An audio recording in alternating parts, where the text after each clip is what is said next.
A reminder, Angelica, if you want to speak, you have to unmute. 1, 2, 3.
Claudia, you will have to unmute.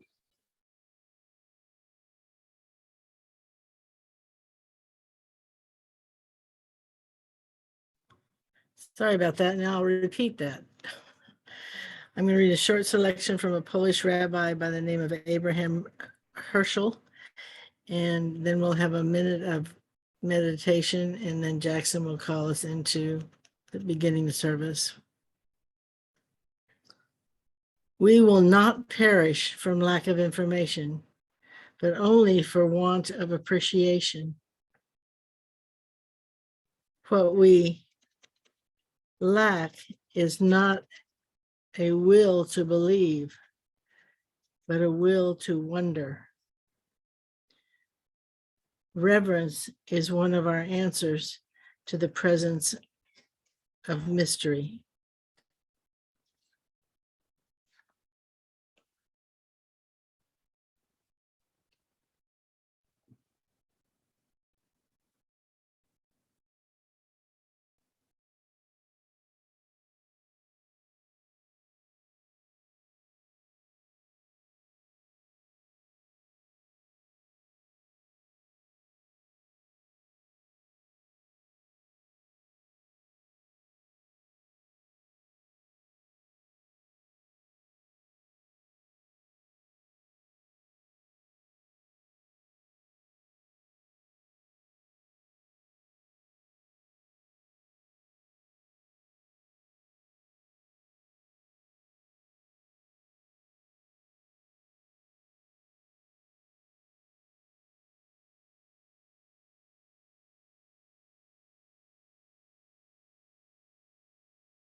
The greatest thing in all my life is loving you.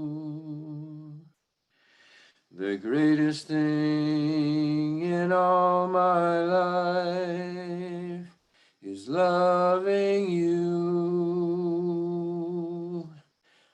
I want to love you more.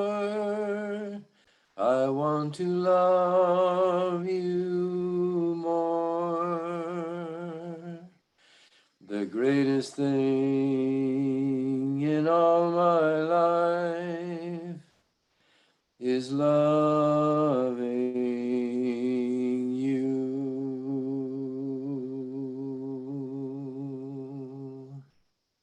And I know that each of us comes here for our own reasons, but we all come for one reason, and that is loving each other and loving in the spirit. We are able to access this love simply by being willing. The will is the will to give our best, is simply to let whatever should happen, happen. I know that each of us wishes well for all the others, and that each of us will gain exactly what we need in this complete and perfect session. And so it is. The greatest thing in all my life is serving you. The greatest thing in all my life is serving you. I want to serve you more. I want to serve you more. The greatest thing in all my life is serving you. Thank you, Jackson. And now we open the service with our fearless leader, Reverend Angelica. Fearless leader. That's pretty good. Thank you. You know, when I looked at this month's theme, the theme of play, it seems like with all that's happening in the world, it almost seems like, should we really have this as our message for the month, or our theme for the month, to play? And yet, if we're spending all of our time in sorrow or in sadness or in anger or any of those emotions, we're not helping create an atmosphere of love around our planet. So this idea of peace, this idea of play, seems like it can be a really good thing. And yet, even sometimes being a spiritual person seems like it's hard work. You have to, between prayer and meditation and contemplation and classes and all of that, there's a lot of work. And yet there's something within us that really desires to experience joy. And one of the it's a slide down. One of the greatest things I know is that there is something within us that wants to smile, that wants to be happy, that wants to be loved and loving. And so this idea of play then became more understandable. Normally the monthly theme seemed to fit the last couple of years seemed to fit right along with what was going on in the world. And now it's giving us something we can do to move out of the sadness. From our Declaration of Principles, Ernest Holmes writes, "We believe that heaven is within us and that we experience it to the degree that we become conscious of it. We believe the ultimate goal of life is to be complete freedom from all discord of any nature, and that this goal is certain to be shared by all." So if we allow ourselves to believe that we're playing with the divine all the time, then perhaps we'll really realize these two statements from our Declaration of Principles. Dr. Holmes also said, "It should be considered right to live and enjoy living. To be well, happy, and to express freedom is to be in accord with divine law and wisdom." Which makes me think about the fact that there's a part of me that thinks, oh, this horrific thing is happening in the world. I should be quieter. I should be sadder. I shouldn't be bubbling over with joy. I shouldn't look at how to live and enjoy living. I should be empathetic with the energies that are happening there. And yet, again, I have to look at, well, the energy that I'm putting out then would be adding to the energy that they're experiencing. So I would rather put out energy, the energy of living well, of being happy, of letting myself feel joy, and have that energy go from me out into the universe. But this idea of this Playign Twister with God was kind of an interesting talk title. And so I had to go on YouTube and look at Twister again. I've played it a few times. Most of the time was a long time ago and I was stoned. So, it was all about laughter and falling over. But there are some principles here that I thought we could look at in this. So the first one is get your foundation right. In Playign Twister, you have to have the correct mat. You have to have it placed on a solid floor. It doesn't work so well on carpets as it does on, linoleum, even though then it's a little bit harder when you fall. And you also have to play it in bare feet. Socks are not your friend when you're playing on this Twister mat, if anybody can remember that. And when I think about those things, I think about when we're building a deeper relationship with the divine, these same ideas work. Having our spiritual foundation right means having at least a reasonable grasp of the science of mind principles, of allowing ourselves to realize that spirit is more than just a proper grown-up thing. Spirit is joy itself. In fact, Holmes writes in the Holmes papers, God sings all the songs, dances all the dances, paints all the pictures, creates all art, writes every book, and plays every game. So to me, that is not a solemn God, that is a joyful God. And that the Twister game is a game that becomes really silly really fast. And I know that during my lifetime, I have been silly pretty often and sometimes put down for being silly. A minister should be more serious. And, if that's not in my nature, then I can be when it's necessary, but a lot of times, my whole thing is about having joy. Having fun, letting God have fun with me.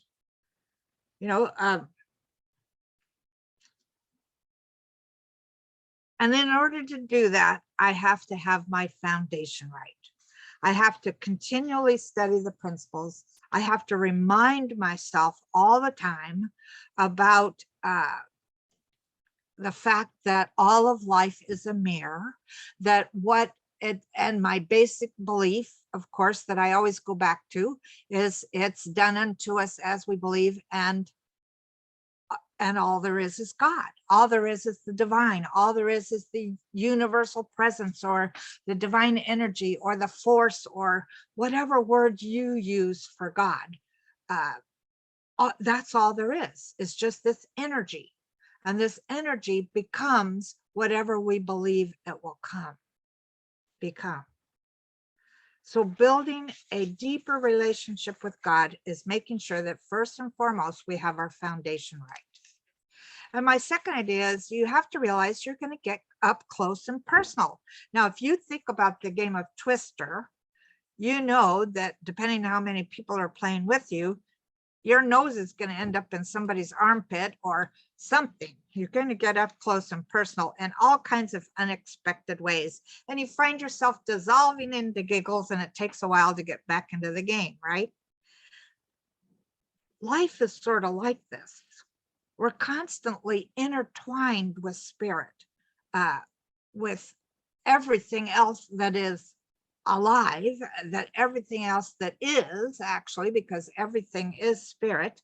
And so you're constantly getting intertwined in unexpected ways within infinite spirit. Life has so many surprises. Life changes all the time. I mean, we all know that. We look back on our past, and boy, how many times did we go through sometimes uncomfortable changes, sometimes happy changes. But one of the things we know is that change is a constant, an absolute constant. So as we're moving through this game of life, it's important for us to remember that we have this wonderful tool called intuition. And our intuition is going to help us get up close and personal with the universe all the time.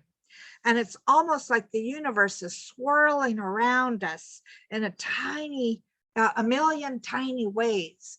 And it's constantly coming up with new things. It's shifting us all the time, and it's holding us up at the same time. What I know is that since all there is the divine, this energy, this life force, then this life force that's within me is me. It's working as me, through me, and nothing knows me better than that life force. Nothing knows me better than spirit. And what a delight it is to be able to experience spirit living in, through, and as us, especially if you're open to change. You know, that twister board, right? You know, somebody spins the dial and says, okay, left foot on yellow, you know, and the next thing you have an arm on green, or, you know, some other body part somewhere, and you get all intertwined in the other people that are participating in the game. And this whole thing is a game. Right now, we're intertwined with the consciousness of war, with the consciousness of suffering, with the consciousness of compassion. One of the pictures that I really resonated to that's going around on Facebook is a picture of a train station with like 8 baby carriages, empty baby carriages there. And what happened was the women of Poland, knowing that many families were coming, not being able to bring anything except for themselves, their children, and their pets, left baby carriages so that the mothers who had carried their babies all the way from wherever they were in Ukraine can have something to, to put their babies in for the next part of the trip. And so compassion, we're intertwined in compassion. And what we're really doing is cultivating, I see in that compassion of those mothers that left the baby carriages, that they're cultivating a joy in living for those mothers. I mean, think about that. If you've walked miles and miles carrying your child, and then you get on a train to get over the border, or you get over the border and you get on a train to go somewhere where they can put you up, and you get off that train and you've been carrying this baby all this time, you know, think what a joyful feeling that must be to see that somebody left you a baby carriage to use. When we're cultivating a life of joy, we want to really get into those things that make us happy. We want to enjoy life. I know so many people that are working jobs and not doing the things that they love doing because they have to make money. And yet that means that they haven't allowed themselves a space to cultivate that joy within them. So it's really important for us to always make time to do what makes us happy. If it makes you happy to go out and play a game of golf, then make sure you do that. If it makes you happy to, it makes me happy to go out and, you know, play with my rose bushes. And so I need to make sure that I do that. It makes me happy to write my Friday messages and, you know, do the work that I do with writing. And I need to make time to do that.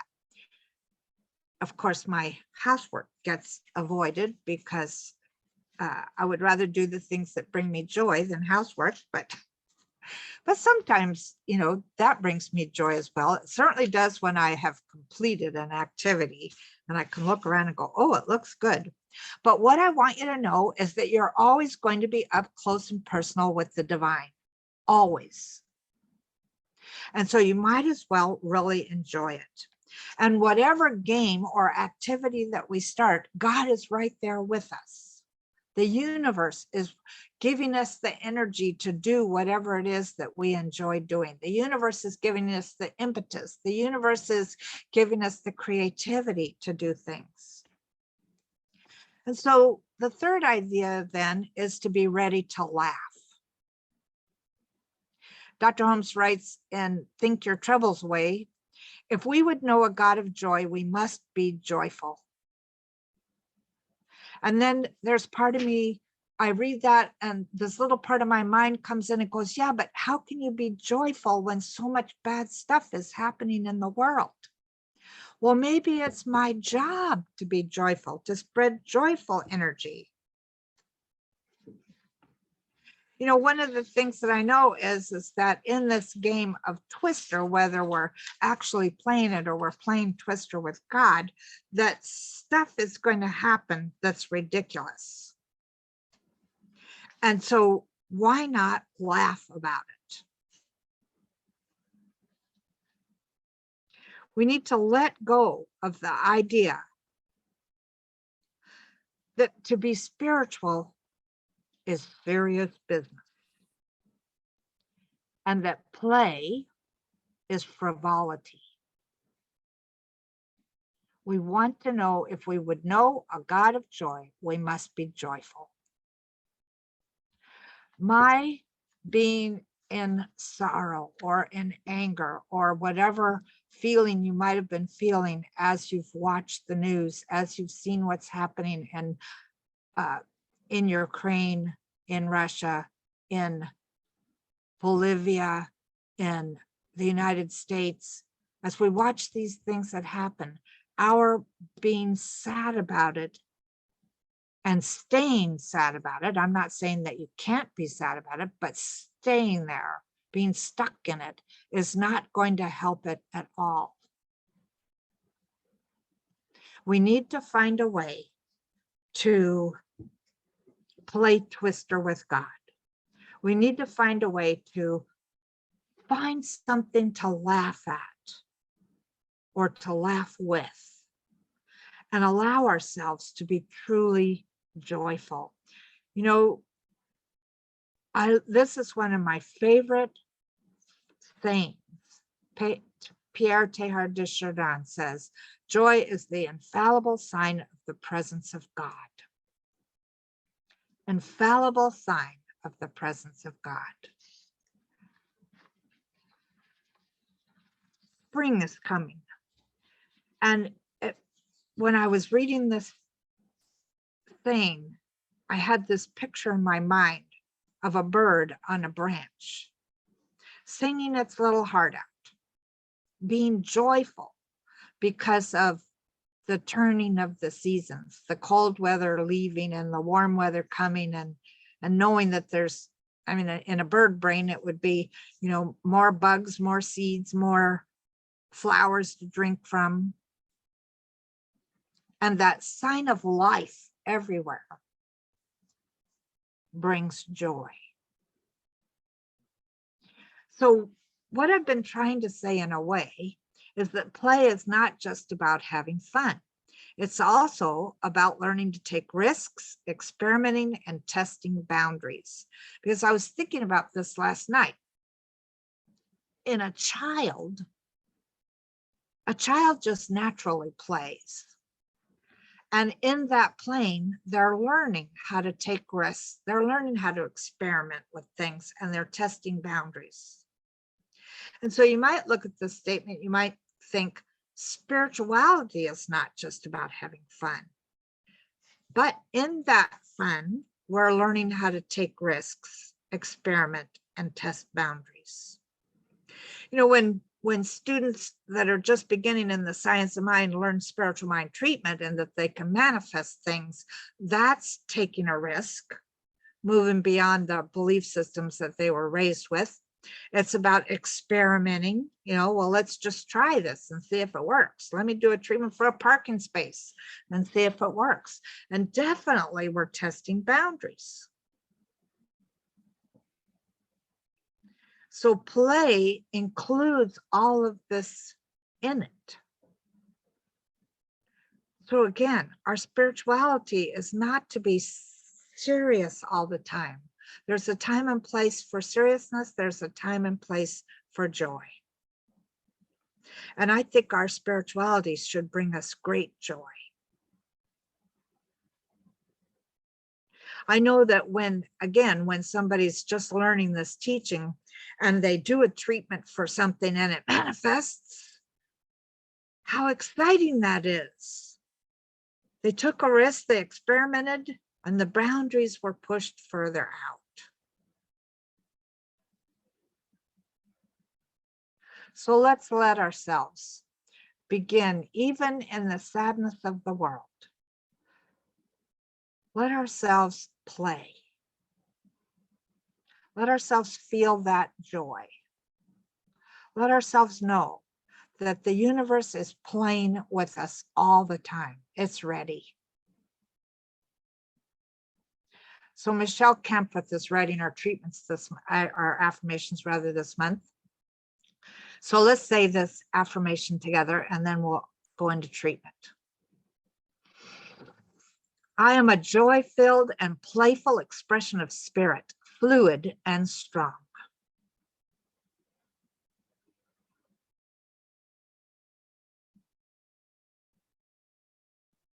This is true.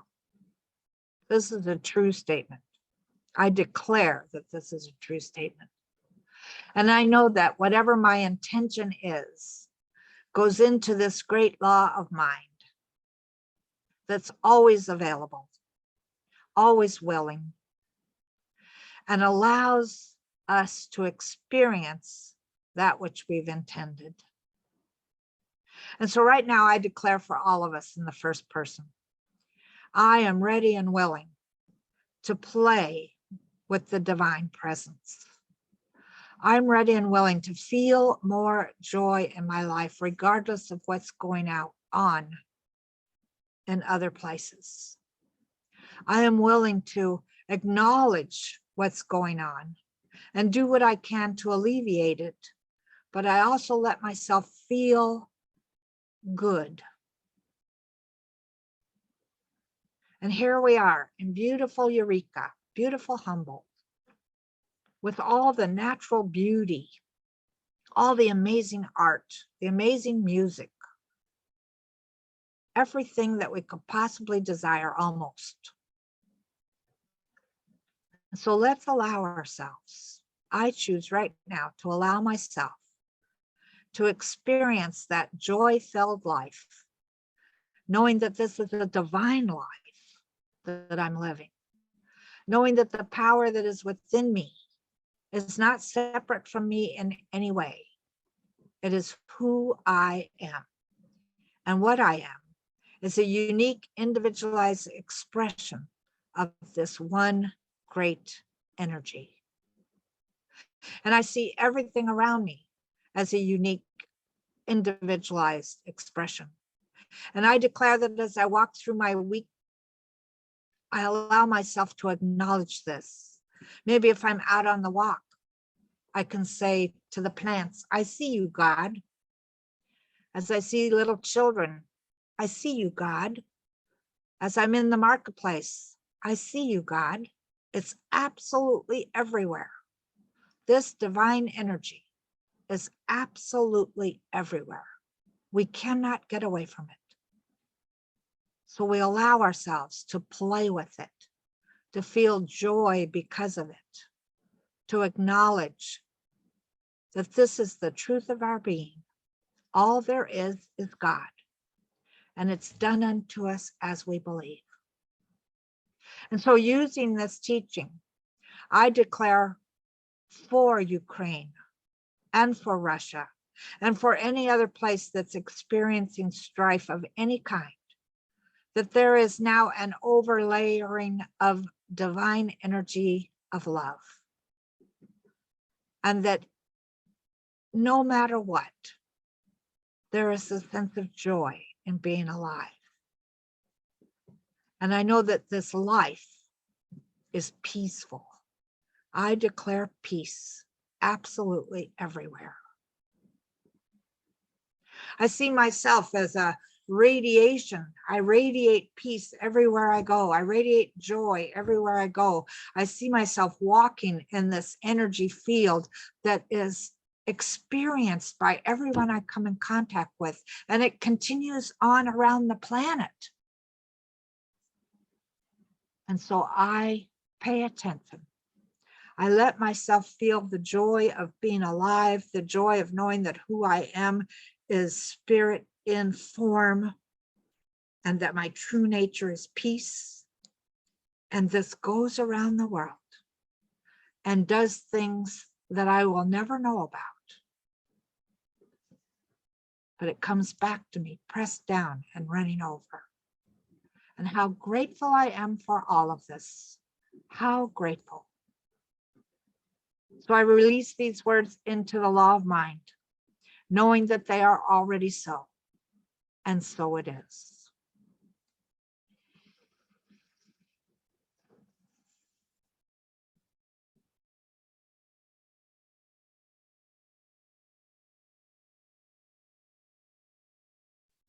So everybody take a deep breath, and we're going to allow ourselves to experience Les Craig's music. She's singing a song called All of You. So I have to set it up here.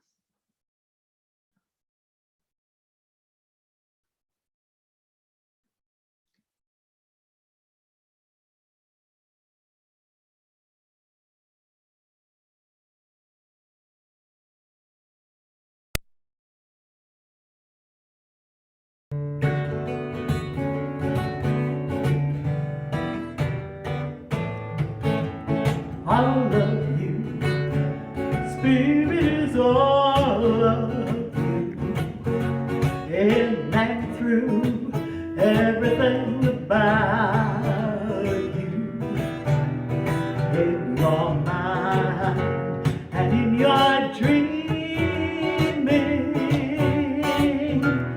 see it shine through every scene, and watch what happens.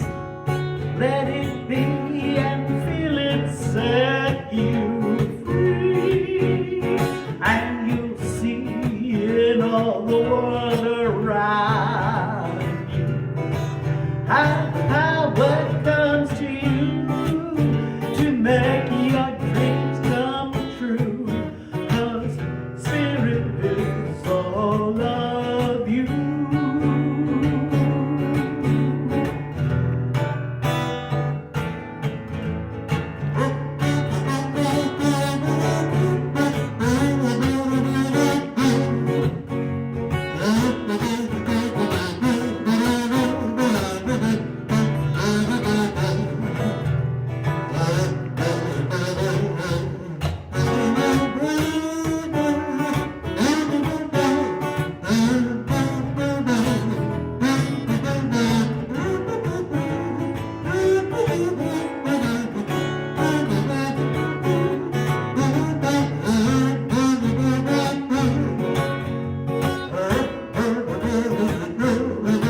about you. Always true and sometimes funny, bringing you love and peace and joy and even money. Just believe it, I'll love you, sure as the truth is true. What you're looking for has already found you. Love comes out to play and it hears every word you say, 'cause spirit is all love you are.